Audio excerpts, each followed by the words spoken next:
Hi guys, now update time. Now this is the position of the portfolio as of the 5th of February, which is Friday night's close. And just to show you, I also report it on bad times, and it's been sort of a down couple of weeks, although that's given me the opportunity to top up in a lot of stocks too. Let's start with the stars. If you recall the other ones, well, I've got stars, next best bets, dependables, and a few speculatives down there. So we are early Monday morning in the UK and early midday here in Thailand. So my top stock has pegged back quite a bit.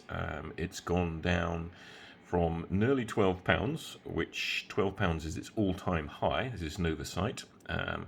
It's currently 8.05. I really don't expect it to stay there that long. And in fact, there's they announced their results a couple of weeks ago, and the broker note was out last week, but it became widely distributed over the weekend. And if anyone wants me to send them a copy or point them a copy, I can certainly do that. Just send me a message or an email, and I'll happily direct you to it.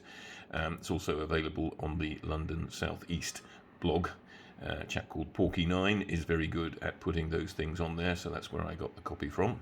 He's also on Twitter now, if you want to follow him there, as am I. Anyway, it's around 8.05. It's had stellar results. It's making shed loads of money. The reason it is staying low or going down from its high is probably because some pundits think that the testing game is going to run its course, and this will run out of steam over the next year or so, or even less in some cases. Categorically, that's not going to happen. The unfortunate news is that COVID is around for a while. Unfortunately, the vaccines are not as all-encompassing. We had news this morning that the Oxford AstraZeneca one has been suspended in South Africa because it doesn't show enough efficacy against their strain, although it's working well against the others, but that adds in uncertainty. Either way, there are mutations, going to be different strains, and testing will have to be done probably ad nauseum. And NCYT have brought out what they're calling as a respiratory panel, which picks up all the strains that are known of, which is, I think, the UK, the South African, and the Brazilian one. They can do that all in one test and determine which you have. Number of surge testing going on to pick up these strains in the UK in several areas. And NCYT is the top dog in that field. It's got those tests. So they're also working with the WHO on a couple of other elements. So maybe that's some unknown mutations that are out there. But they test their test on a weekly, if not daily basis, and they continue to prove it. So the institutions are loading up big style. BlackRock are in there, Vanguard are in there, Fidelity are building a stake, it looks like, as well. So you know, they're probably keeping the price down while these stakes get built up. So it has shot up before, and I fully expect it to shoot up again. I've got 30% in my portfolio. I have actually bought a number of chunks, so I've got a lot more now in actual shares than I had 2 weeks ago, because I'm just entirely confident that you know, buying on the dips is the way to go. Now, I did sell a small bit. Unfortunately, I didn't stick to my guns. I should have sold a bigger bit. It still would have been small relative to my total holding, but I sold some at 11.88, I think, something like that. And then I bought that back at 10.80 or something like that, and then I bought more at 10.20, more at 9.30, more at 8.99, and I bought 3 more chunks in Thursday and Friday at 8.30, 8.29, and 8.13. And if it opens up low below 8 today, I will buy more. So anyway, probably enough about that one, but that's the one of my stars that has been pegging back. As you can see, I'm making 7% on what I hold already, and if you add in the profits I've made from my trading, which is the final column here, because when you sell something, you don't reduce your average buying price. Your average buying price only changes when you buy a stock. It goes into your profits if you sell something, or loss, if you, either way. So I'm actually making 31.5% on the holding when you take the cash that I've made from the dealing together with my current profits. So the final column is the key column, really. The one above it is I'm still in negative territory, even with my trades, albeit only 0.33, so less than 1%. And this is 4D Pharma. This is the gut biome company, and they have had some amazing results on really severe cases of cancer. They have announced an update in the last week, and it has picked up quite a good bit. It was around the sort of 110s or so, and it's moved up. It was actually about 135, 136 for a while there, but slipped a bit on the closing. Again, I bought stuff when it was down. I think the last purchase I made on that was 115. I sold some on Friday at 128.5. Sold too soon, as it happens, but hey, that's the way it goes. And as it creeps up, I've now got a lot more than I expected to have in that too. So if it just keeps on going up, then I will keep sort of like top slicing a little bit and buying on the dips as I do. But I'm always increasing the holdings of my preferred stock when I am doing that trading. Now, it is also floating on the NASDAQ via a SPAC, which I forget what that stands for, but essentially it's a shell vehicle that's already operating on the US markets, and it's being reversed into that in a sense. So that will happen probably during the month of February or latest early March, you'd think. And when that happens, it will be in the forefront of the American investment markets, and they put a lot more kudos into companies like this, which have amazing products in the sort of bio diagnostic new drug field. And they have not just with cancer, but there is also an IBS phase 2 trial which had stellar results. Market didn't like it that much for some strange reason, but again, once it's on the NASDAQ, or they get a partner to go through the phase 3 trials on that, then it will take off. I'm pretty sure that's just a question of when, but NASDAQ listing could be the trigger for it. But there again, the cancer results, would be great. Should have been a great trigger for it too. So something will boost it and get it going. So those are the two I'm more than happy to plow more and more into. Third one on my stars is DVRG. This is a company that has it's essentially invented skin. So they've got a company, a stream called LabSkin, which they do the testing for all sorts of cosmetics and such like that you put on your skin. And this is very eco-friendly because, of course, it does not involve any form of animal testing. And they are very close to producing an app which will enable individuals to test their own skin through the lab, so they can essentially recreate it, and you can find out what it is that you're allergic to or doesn't work well with your own particular skin. Now, 18 of the top 20 cosmetics companies globally use LabSkin, and they've had a lot more profits, a lot more contracts announced in recent times. And last year, their profits went up by 300%, particularly in the last 6 months. They've also taken over a company called Modern Water, and they are able to detect all sorts of nasty things in sewage, including COVID. So there is great hopes for that as well, and they've got great projects going on there. The biggest one probably in the Great Lakes, and they're also very big in China.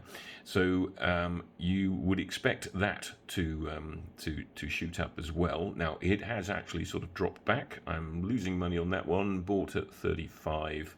And as of Friday, it was down at 32. I chopped up at 32.5, and will top up again if it goes below 30.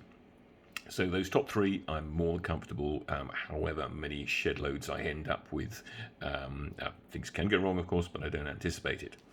Pretty much the same with the next three as well. And Tech Capital is one I wish I had more of. I've got 3.5%. It's essentially a company that that buys up the intelligence from universities and university spin-offs, and it has got 4 major companies that it is either owning 100% of or a chunky percentage of, one of which, Bellascura, I think is how you pronounce it, has a portable oxygen vehicle, let's call it, which has been with the FDA for approval for some time, and it would be particularly useful in current times. So if that gets approval, it'll shoot up. Also got a company called Salarius, which makes salt type products, so crisps or chips as they call them over there, and there is 50% less sodium stroke salt in these, but the taste is the same. And they've got these now selling on Amazon, and they've got distribution agreements in a number of countries, particularly South America and Mexico. And again, that could take off too. There's also a company called Lucid that they have. I think I own 100% of that one, but maybe a bit less. And they make like Bluetooth eyeglasses. So you can have your prescription eyeglasses, which apparently look very nice. And you can take phone calls and trawl the internet, probably buy your Tech Capital shares on them, which the young apparently like. That's on Amazon as well. But the one that could well take off is a company called YGEN, and they've got a number of patents in the electric driverless car, and they've got a shock absorber patent, which is being tested by 2 major manufacturers. Not saying it's Tesla, could be, because they haven't announced who it is, but and that market is, and these shock absorbers will allow these electric vehicles to travel considerably longer per charge, which of course is one of the downsides of electric cars. You have to keep plugging them in, and if this works out, then that could take off. But any one of those 4 things, plus they've got other stuff, and they've got income coming in from stuff they leverage out as well, which could also work well. EKF Diagnostics, I may top up a little bit there. They make the tubes that the COVID tests get transported in. They make a whole dose of other stuff in there as well, but I've only got a very small holding in there. I just sort of tweaked in. They're doing 12% for me at the moment. But the third one on the list is REAT, and this is the one that really has taken off rather well. So I bought 3 tranches, averaging out at 120. I think the cheapest I bought was 90 something, 98. And it's up 80%. It got tipped by a guy called Richard Leonard, who I like to listen to. He was very big into Noversight, and that's how I got into this company. And essentially, they own pretty much all the online local newspapers in the UK. No one's printing many physical newspapers now, but all the online stuff is growing exponentially. So the share price has gone up considerably. It did actually get up to 230. It's 217, as you'll see there. So I'm very close to doubling my money there. And in fact, sometimes I have actually done that.